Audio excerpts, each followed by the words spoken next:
minha gente, tudo bem com vocês? Espero que sim. Olha só, hoje eu vim aqui trazer para vocês, não é apreciação de um livro, é uma indicação, né? É um livro de contos da Lígia Fagundes Teles. A gente sempre fica muito preso aos romances da Lígia e deixa um pouquinho os contos de lado, né? Então hoje eu vim sugerir a vocês esse daqui, ó, tá? Essa coletânea, que ela foi feita pela editora Ática. Essa coletânea aqui, precisamente, eu acho que vocês não vão encontrar porque ela é uma edição escolar, então ela é venda proibida só para professores, que eu adquiri quando eu estava numa escola e nós, professores de português e literatura, nós escolhíamos quais eram os livros que íamos trabalhar durante o ano, e esse aqui foi um dos, né? E então, o título é Venha ver o pôr do sol, Venha ver o pôr do sol, gravou, né? E esse livro ele é composto por 8 contos, deixa eu mostrar aqui para vocês, além de ser ilustrado, né? As ilustrações são feitas por David Santana e Maurício Paraguaçu, ó, vendo? Tem aqui a foto do cemitério, do gatinho preto. E por que eu escolhi esses contos? Porque a gente tá no mês de outubro, porque existem as festividades do Halloween e esses são alguns contos que tem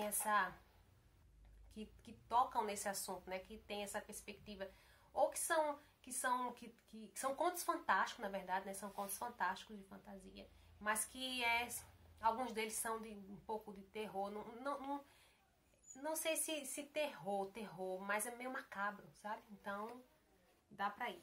Então, esse livro é composto por 8 contos. O Noivo, Natal na Barca, Venha ver o Pôr do Sol, As Formigas, O Jardim Selvagem, Biruta, Antes do Baile Verde e O Menino. Vou falar pra vocês um pouquinho sobre o enredo de cada um e mostrar as ilustrações. O Noivo, que é o primeiro conto. O enredo é sobre esse homem que ele acorda de manhã no dia do casamento dele e ele não sabe que vai casar, nem muito menos com quem vai casar. Então ele olha o fraque, vê a mala de viagem, vê tudo pronto e pensa que o povo os amigos, né, principalmente, tá pregando uma peça nele, né, mas não, e ele fica nessa angústia o tempo todo até chegar a hora do casamento e a gente vai sofrer com ele até lá e só vamos descobrir quem é a noiva, e nem descobrimos, olha o spoiler aí, quando ele chega no altar e tira o véu da noiva, ele descobre quem é a noiva dele, né? Então o segundo é o Natal na Barca. A ilustração é essa daqui. Esse conto fala sobre a história de uma jovem que está atravessando um rio de barco, e dentro desse rio tem uma mãe com um bebê de colo. Tá levando esse bebê para o médico porque ele está doente, e essa mãe já perdeu outro filho antes, e esse bebê está morto e a mãe não percebe, mas a menina percebe. Então, e o que acontece é que assim, é meio pesado porque tá numa barca, tá no escuro, é de noite, né? Essa criança tá morta, a mãe acalentando sem saber. E assim, miraculosamente, na noite de Natal, essa criança volta à vida, né? Então, é um pouco pesado, mas tem esse ar de sobrevivência depois. O terceiro conto é Venha ver o Pôr do Sol, né? Que é o conto que dá título à coletânea. E o enredo é o seguinte, é um ex-casal de namorado que se reencontra porque ele pede pra ver ela já tá casada com outra pessoa, mas ele pede pra rever ela e ela aceita como uma amiga, assim, como desencargo de consciência. E o enredo acontece no cemitério, né?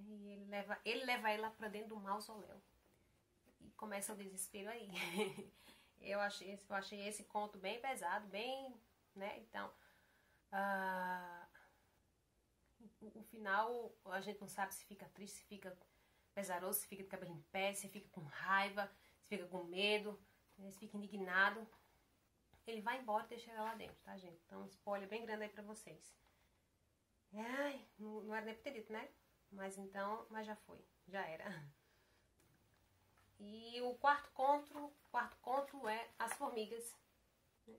As Formigas tem essa ilustraçãozinha aqui, ó, dessa caixinha com as formiguinhas e urso, porque fala de duas estudantes universitárias que estavam procurando um quarto de pensão, e quando elas encontram, a pensionista diz que o ex-morador deixou essa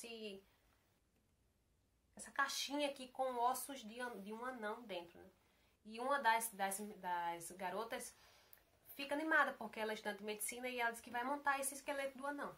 O que acontece é que de madrugada, esse ursinho pertence a ela, tá? Ela dormia com esse ursinho. De madrugada as formigas surgiram e começaram a montar o anão.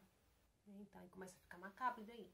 Elas percebem que o anão está sendo todo montado, que o esqueleto está sendo montado, que o esqueleto está sendo montado, então elas vão embora antes que o anão torne a vida, né?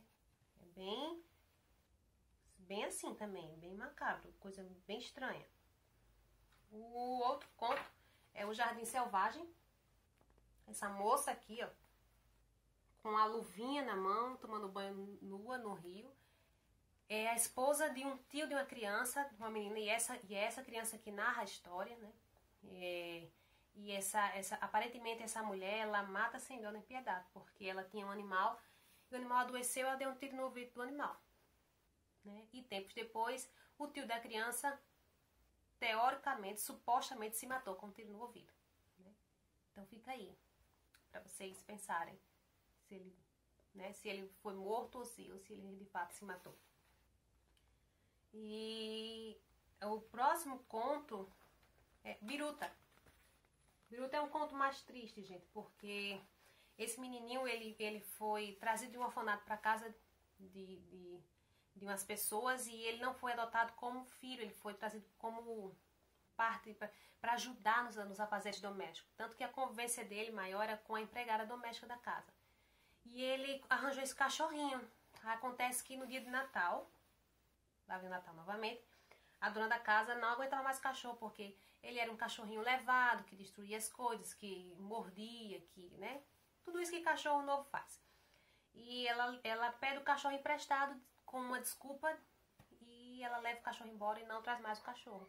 E quando a criança descobre, quando o menino descobre, ele fica triste, né? Então o Natal dele é sozinho, sem o cachorro, deitado no colchão, na garagem da casa. Bem triste, né? Tem uns contos que tem essa temática social também, gente. Não é só o macabro, não. Antes do Baile Verde é a história de uma jovem e uma empregada. O enredo se passa todinho aqui dentro do quarto dela. Você pode perceber que a moça, ela não tá colorida, só a empregada, né? Dá pra gente fazer uma leitura bem específica dessa figura também, dessa imagem, dessa ilustração. E a empregada, ela é meio que obrigada a ficar dentro desse quarto, mesmo também querendo sair, mesmo já estando de folga para ir curtir o baile de carnaval. E ela não pode porque a patroa insiste que ela fique para terminar por uma lantejola no vestido dela. Mas uma das maiores questões, claro, tem essa também. Mas o ponto principal é que o pai dessa menina, da patroa, tá morrendo no quarto ao lado. E ela, para desencargo de consciência, como se assim, que eu não tô vendo, né? O que os olhos não vê, o coração não sente. Eu não tô vendo, então ele não tá morrendo. Tanto que quando ela sai dentro, a empregada insiste que ela fique em casa, que ela fique olhando o pai, e ela simplesmente ignora. Quando ela sai de casa correndo, sem olhar para trás, para não ficar de consciência pesada, né? E aparentemente esse pai morre e o conto não fala, mas a gente é pego por essa questão, né? Desse egoísmo humano, da falta de sensibilidade, da falta de amor. Né? São questões sociais bem fortes. Então, e o último conto é O Menino, tá? Deixa eu mostrar aqui a imagem para vocês. Esse menino aqui, ele admirava, tinha um amor platônico pela mãe dele, e a família dele era perfeita, e a mãe dele era perfeita, e ele fazia questão de dizer isso para todo mundo, que a mãe era a mais bonita da rua, do bairro, e que a família dele era ótima, até que ele descobria que não era bem assim, né? A família dele não era perfeita e a mãe dele não era a mulher perfeita. A mãe levou ele para uma sessão de cinema, uma sessão de filme no cinema, e lá ela se encontra com outro homem, né? E ele percebe que esse homem está tocando a mãe dele. E ele toda a sessão do filme é esse conflito interno dessa criança, né?